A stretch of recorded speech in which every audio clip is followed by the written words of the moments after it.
Windows stop ஆக போகுது. வெறும் i5 i7 மட்டும் பார்த்து யூஸ்ட் லேப்டாப் வாங்கி மாட்டிக்கிறாதீங்க. நீங்க வாங்குறது வேஸ்டா யூஸ்ட் லேப்டாப்பா? இத சொல்ல வேண்டியது நம்ம சமுதாய கடமை. ஏய் யார்கிட்ட? மதுரக்காரன்டா நானு. இவ்வளவு காசு கொடுத்து யாராச்சும் புது லேப்டாப் வாங்குவாங்களா? ஹை கான்ஃபிகரேஷன் லோ ரேட் செகண்ட்ஸ்ல சூப்பர் லேப்டாப் வாங்கி தரேன்னு ஃப்ரெண்ட்ஸ் சொல்லி நீங்க கேள்விப்பட்டிருப்பீங்க. ஒரு யூஸ்ட் லேப்டாப்பை சும்மா கொடுத்தாலும் வாங்காதீங்க. அது ஒரு வெளிநாட்டு வேஸ்ட். என்னத்தையா சொல்லாதேன்னு நினைக்காதீங்க. சமீப காலமா இன்ஸ்டாகிராம், ஃபேஸ்புக், யூடியூப் எதை திறந்தாலும் நம்ம ஜவுளி கடையில இருக்கிற மாதிரி லேப்டாப்பை அடுக்கி வச்சிருப்பாங்க. ஸோ ஜெனரலா ஹை கான்ஃபிகரேஷன் ரொம்ப கம்மியான விலை கிடைக்கிற மாதிரி இருக்கும். ஃப்ரெண்ட்ஸ், நம்ம ஊர் மக்கள் வருஷம் ஃபுல்லா சேர்த்து வச்ச காசை வச்சு செகண்ட்ஸ் லேப்டாப் வாங்குற ஐடியால இருப்பாங்க. செகண்ட்ஸ்ல லேப்டாப் வாங்கவே வேண்டாங்கிற வேலிட் பாயிண்ட்ல இருக்குது. ஃபர்ஸ்ட் இந்த லேப்டாப் எங்க இருந்து வருதுங்கிறத பாத்திரலாம். மோஸ்ட் ஆஃப் தி லேப்டாப் வெளிநாட்டுல இருந்து தான் வருது. இம்போர்ட்டட் பாடினே. ஃபர்ஸ்ட் வெளிநாட்டுல இருந்து ஏன் நம்ம கண்ட்ரிக்கு வருதுங்கிறத நீங்க புரிஞ்சுக்கணும். பழைய லேப்டாப்லாம் ஒரு எலக்ட்ரானிக் வேஸ்ட்ங்கிற தெரிஞ்ச கார்பரேட் கம்பெனி அந்த விஷயங்கள் மக்களுக்கு தெரியறதுக்கு முன்னாடியே வித்து காசாக்குற முயற்சியில இருக்காங்க. To get all these tiny pieces out of a device without முக்கியமா சொல்லணும்னா corporate used commercial laptop container நம்ம கண்ட்ரிக்கு அதிகமா வந்துட்டு இருக்குது. ஒரு எக்ஸாம்பிள் சொல்றேன். வேஸ்ட்னு சொன்னா அந்த பொருளை 1000 2000 தான் வாங்குவீங்க. அதே இதை ஒரு யூஸ்ட் லேப்டாப் கேட்டகரி பண்ணா 10,000 15,000 கூட நம்ம ஊர் மக்கள் வாங்க தயாரா இருக்கிறாங்க.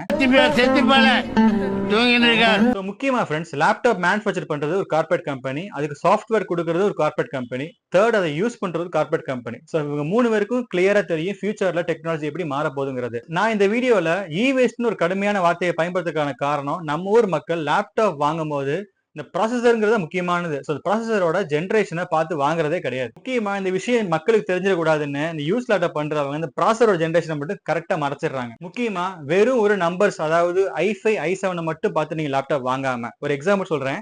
ஒரு i5 8 ஜென் ப்ராசஸர்ல 4 கோர்ஸ் இருக்குது அப்படின்னா, அதே இது பேரலா ஒரு i5 12 ஜென் ப்ராசஸர்ல 10 கோர் இருக்கும்.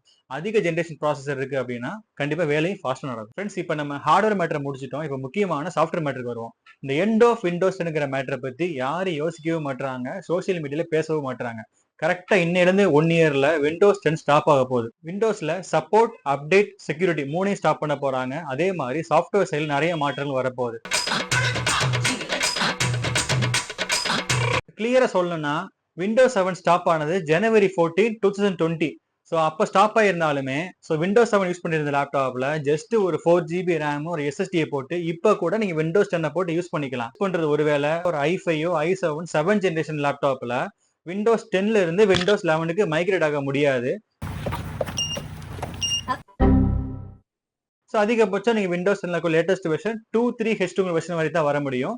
ஸோ அதுக்கப்புறம் நீங்க லேப்டாப் அப்கிரேட் பண்ண ட்ரை பண்ணீங்கன்னா your hardware doesn't meet minimum requirements for Windows 11 காமிச்சிரும். அதுக்கான காரணம் நிறைய இருக்குது. TPM 2.0, அதாவது முக்கியமான கான்செப்ட். அதாவது TPM என்னன்னு கேட்டீங்கன்னா ட்ரஸ்டட் பிளாட்ஃபார்ம் மாடல் 2.0. ஸோ இது எல்லாமே உங்களுக்கு இன்டெலா இருந்ததுன்னா 8 ஜெனரேஷன் ப்ராசஸருக்கு மேல ப்ராசஸர்ல இன்டிகிரேட் பண்ணிக்கிறாங்க. ஸோ நிறைய காரணங்களுக்காண்டி பண்ணியிருக்கிறாங்க. முக்கியமான காரணம் என்ன கேட்டீங்கன்னா டேட்டா பிரைவசி, டிஜிட்டலைஸ் செக்யூரிட்டிக்காண்டி பண்ணியிருக்கிறாங்க. ஸோ இது எல்லாமே 8 ஜெனரேஷன் ப்ராசஸருக்கு மேல இருக்கிறதுனால விண்டோஸ் 10க்கு அப்புறம் விண்டோஸ் 11க்கு வரணும்னா மினிமம் உங்கள்கிட்ட 8 ஜெனரேஷன் ப்ராசஸருக்கு மேல ஹார்ட்வேர் கான்ஃபிகரேஷன் இருந்தால் தான் வர முடியும். அதே மாதிரி AMD இருந்ததுன்னா AMD Ryzen 3000 சீரிஸ்க்கு மேல இருக்கணும். இப்போ நம்ம சொல்ல வேண்டிய விஷயம் உங்களுக்கு கிளியரா புரிஞ்சிருக்கும் நம்புறோம் ஃப்ரெண்ட்ஸ். செகண்ட்ஸ் லேப்டாப் நீங்க வாங்கவும் வேணாம், வாங்கி மாட்டிக்கிறாதீங்க சொல்றதுக்கான காரணங்கள் இதுதான். கரெக்டா இன்னிலிருந்து 1 இயர்க்கு அப்புறம் உங்க லேப்டாப் கம்ப்ளீட்டா ஸ்டாப் ஆக வாய்ப்பு நிறைய இருக்கிறது. சே ஃபார் எக்ஸாம்பிள் ஒரு 15,000 20,000 கொடுத்து லேப்டாப் வாங்குறீங்கன்னா ஒரு 2-3 வருஷம் சேஃபா யூஸ் பண்ண முடியுமான்னு கேட்டீங்கன்னா அதுல பெரிய கொஸ்டின் மார்க் இருக்கு. ஏன்னா விண்டோஸ் 10ல இருந்து விண்டோஸ் 11க்கு வரும்போது நிறைய மாற்றங்கள் பண்ணிக்கிறாங்க. 10ஓட யூசேஜ் ஃபியூச்சர்ல எப்படி இருக்குதுன்னு ஒரு கமிட்மெண்டா சொல்ல முடியாது. இன்னொரு எக்ஸாம்பிள் சொல்லணும் அப்படின்னா நம்மளோட கண்ட்ரில 4G வந்த உடனே 4Gயோட சிம் நீங்க யூஸ் பண்ணணும்னா கண்டிப்பா அதுக்கான டிவைஸ் வாங்கணும் இருந்துச்சு இல்லைங்களா? 4G போன் வாங்கினீங்கன்னா தான் 4G சிம் உள்ள போட முடியும். இது வந்ததுக்கு அப்புறம் அந்த 3G போன் ஃபுல்லா எலக்ட்ரானிக் வேஸ்ட் ஆச்சு பாத்தீங்களா? அதே மாதிரி 8 ஜெனரேஷன் ப்ராசஸர் கீழே லேப்டாப்லாம் கம்ப்ளீட்டா வேஸ்ட் ஆக வாய்ப்பு நிறைய இருக்குது. அதனால முக்கியமா நான் ரெக்வெஸ்ட் நினைக்கிறேன் நம்ம நண்பர்களுக்கு 8 ஜெனரேஷன் ப்ராசஸர் கீழே வாங்கிறாதீங்க. அட போய் என்னத்தையா சொல்லாத நான் செகண்ட்ஸ் லேப்டாப் வாங்கிறேன்னு நினைச்சீங்க அப்படின்னா உங்க கேலண்டர் நீங்க குறிச்சு வச்சுக்கோங்க. நெக்ஸ்ட் இயர் இதே வீடியோ பார்த்து நீங்க வருத்தப்படுவீங்க. அப்ப இந்த 2 லிட்டு ஞாபகம் வரும். High configuration, low price. புது லேப்டாப் வாங்குறதுக்குலாம் என்கிட்ட இப்போதைக்கு ஃபண்டிங் இல்ல. நான் கொஞ்சம் கொஞ்சமா சேர்த்து வச்ச அமௌண்ட் கொஞ்சம் இருக்கு.